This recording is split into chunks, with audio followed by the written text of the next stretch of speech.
சோமாவார விரதத்தினுடைய part 2 video.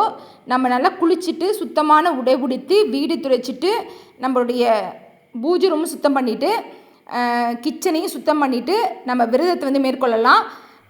இதுக்கு தேவையான பொருட்கள் அப்படின்னு பார்த்திங்கன்னா வில்வ பழம், வில்வ இலை, நம்ம வந்து அரிசியில் மஞ்சளை கலந்து அட்சதை, புஷ்பம் இதெல்லாம் வச்சு நம்ம வந்து பூஜை செய்யலாம். இதுக்கு நீங்கள் வந்து சிவபுராணம் பாராயணம் செஞ்சால் போதும். டெய்லியுமே சிவபுராணம் படித்தோம் அப்படின்னா ரொம்ப ரொம்ப நல்லது நமக்கு. இதுக்கு வந்து ஒரு கதை உண்டு. பார்வதி தேவியானவள் வந்து சிவன்கிட்ட வந்து விரதம் இருந்து அவர்கிட்ட வந்து கோரிக்கைகளை வச்சு அந்த கோரிக்கைகள் வந்து நிறைவேறினுச்சு. பார்வதி தேவியோடைய மகன் வந்து தன் சொன்னது கேட்கணும், கார்த்திகேயன் வந்து சொன்னது கேட்கணும் அப்படின்னு சொல்லி விரதம் இருந்தாங்க. உடனே விரதம் இருந்து 17 வாரம் விரதத்தை முடிச்சதுக்கப்புறம் கார்த்திகேயனுக்கு வந்து அம்மா நீ சொல்கிறதெல்லாம் கேட்கணும், அது போல் இருக்கே, நீ என்னம்மா விரதம் செஞ்சா அப்படின்னு சொல்லி கேட்குறாரு. அது போல் வந்து இந்த கதை வந்து நிறைய இருக்குது இந்த கதையில். அது போல் நீங்கள் வந்து எது வேண்டிக்கிட்டாலும் வந்து உடனே நிறைவேறக்கூடிய விரதம் இருது.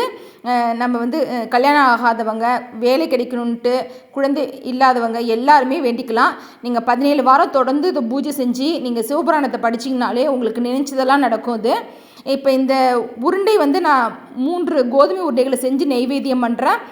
இதுதான் இந்த விரதத்தினுடைய சிறப்பு. நம்ம ஒருவேளை விரதம் இருக்கலாம், இல்லை பால் பழம் கஞ்சி அதுமாரி எடுத்துக்கிட்டு கூட நம்ம விரதத்தை வந்து மேற்கொள்ளலாம். ரொம்ப சிறப்பான விரதம் இது.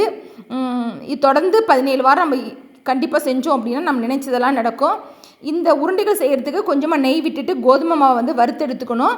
நல்லா வாசனை வர அளவுக்கு நல்லா வறுத்து எடுத்துக்கிட்டு அதிலே நீங்கள் சர்க்கரை வந்து நாட்டு சர்க்கரையோ இல்லை நம்ம சாதாரண ஜீனியோ பயன்படுத்தி வந்து அது வந்து நெய் நிறைய விட்டிங்கன்னா 3 உருண்டை அப்படியே பிடிச்சிடலாம். நமக்கு நெய் கொஞ்சமாக விட்டோம் அப்படின்னா கொஞ்சமாக தண்ணி தெளிச்சுட்டு இந்த 3 உருண்டைகள் செஞ்சு நெய்வேத்தியம் பண்ணுறது தான் இந்த விரதத்தினுடைய சிறப்பு.